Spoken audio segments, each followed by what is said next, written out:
I'm Morgan. And I'm Trevor Madison, and this is NAC News.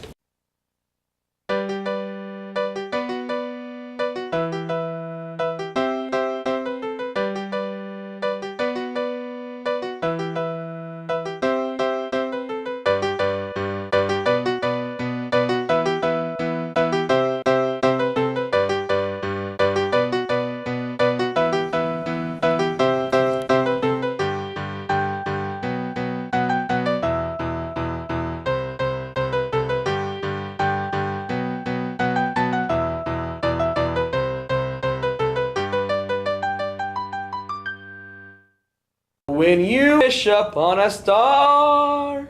That reminds me, when you swish upon a star, Hunter has a story for that. Last court warming was a great and busy one for the school. There was a lot of people in a lot of different classes that were showing some extreme school spirit. Starting with their dress-up days, we had some insane numbers for percent-wise of each class. It started with the sophomores receiving first, then the juniors earning second, and the freshmen third, finally the seniors. Then we go to the food drive, where the freshmen took home first, then the juniors, and third the sophomores, then finally again the seniors. Now we move on to posters, beginning with, of course, in first place, sophomores, then second place, freshmen, third place, seniors, and juniors coming in last. To tally up to see who would win it all was simple, with three categories who got first in two of them. It was one of the course, sophomores. So the sophomores took the Spirit Stake home for the first time ever. Nothing quite compared to the basketball games that took place during court warming. Both of our teams found success, with the girls winning 50-38 and our boys team going ahead by 89-48. The students chose a king and queen, with the queen being Brooke McDaniel and the king being Ryan Hughes. This is Hunter Grimes at NAC News, signing off.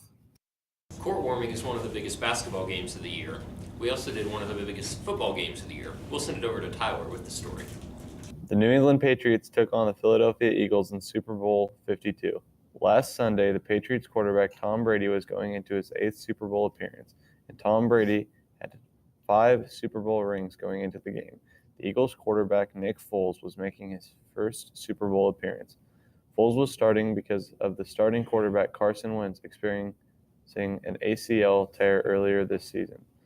The Super Bowl started off with Nick Foles marching down the field to get a field goal. They took an early lead and did not lose that lead until the fourth quarter, when the Patriots took it for a short time. The Eagles ended up stripping the ball from Tom Brady late in the game. They ended up kicking a field goal and getting an 8-point lead. There was one punt throughout the entire game. The Patriots became the first team not to punt in a Super Bowl. The game ended 41-33 with the Eagles winning the game. After the game, Nick Foles was awarded MVP. He threw 3 touchdowns during the game. He even caught a touchdown off a trick play that the Patriots did before them. Tom Brady dropped the pass, and Nick Foles scored off the trick play. Nick Foles was going to retire in 2016. He started off the year as a backup, and now he is a Super Bowl MVP. Morgan, did you see the Justin Timberlake performance at halftime of the Super Bowl? Yeah, it reminds me of all the Grammys performances. We'll send it over to Morgan with the story. Once known as the Gramophone, the Grammys are a long-standing tradition of an awards ceremony to recognize the very best in music. Celebrities from all over gather to celebrate each other's work. It has been happening since the first ceremony in 1959. There has been a total of 60 award ceremonies for celebrities.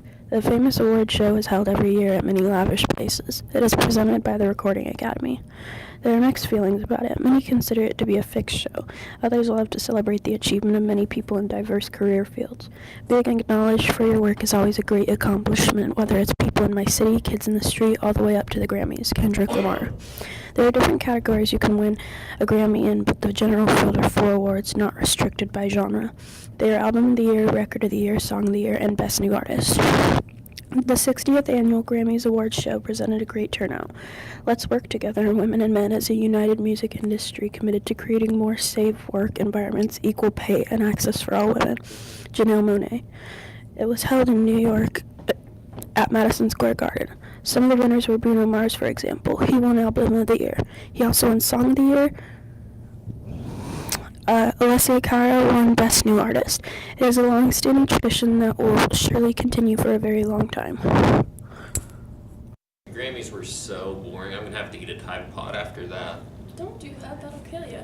Well, McKinley had a story about the repercussions of eating Tide Pods. We'll send it over to him. We've had cinnamon challenges, ice bucket challenges, and warhead challenges, but now we have the Tide Pod Challenge. Teenagers have been eating the laundry detergent pods as a challenge. The challenge arose because the pods look like gummies and people thought it would be funny to eat one. But Tide Pods are poisonous. There have been 134 calls to poison control this year of people eating Tide Pods. The challenge consists of the challenger putting the Tide Pod into their mouth and biting down on the pod until it bursts. Tide has responded to the challenge by making a video of Rob Gronkowski discouraging kids from eating Tide Pods. YouTube has taken all the videos of the Tide Pod Challenge off of it. Since the challenge has started, there have been hundreds of memes on Instagram and other social media sites about eating Tide Pods. Tide Pods have been the meme of the month of January, which also encourages kids to eat them. Some stores have locked up the Tide Pods so kids cannot buy them. Tide has responded to many of the Tide Pod challenges by telling people to contact poison control if they eat a Tide Pod. I asked North Andrews school nurse Shelley Officer what would happen if someone ate a Tide Pod, and she responded with, "It can cause foaming at the mouth and cause damage to the oral membrane in the mouth." So now that you all know the danger of eating Tide Pods, please do not do it. On a more serious note, there's been an uptick in school violence this year. Maggie has a story on that. On January 24th at Marshall County High School in western Kentucky, yet another school shooting has destroyed a community. The total number of school shootings in 2018 so far is 12, and the numbers continue to rise in school violence as well.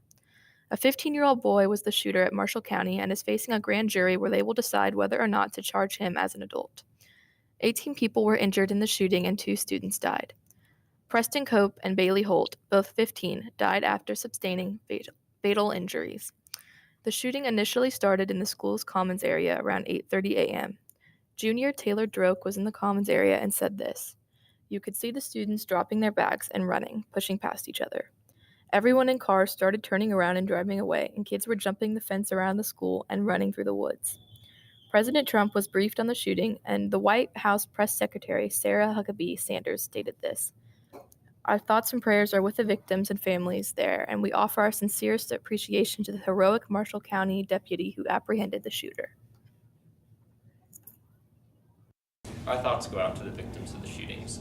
In other news, North Andrew has been performing well in their activities.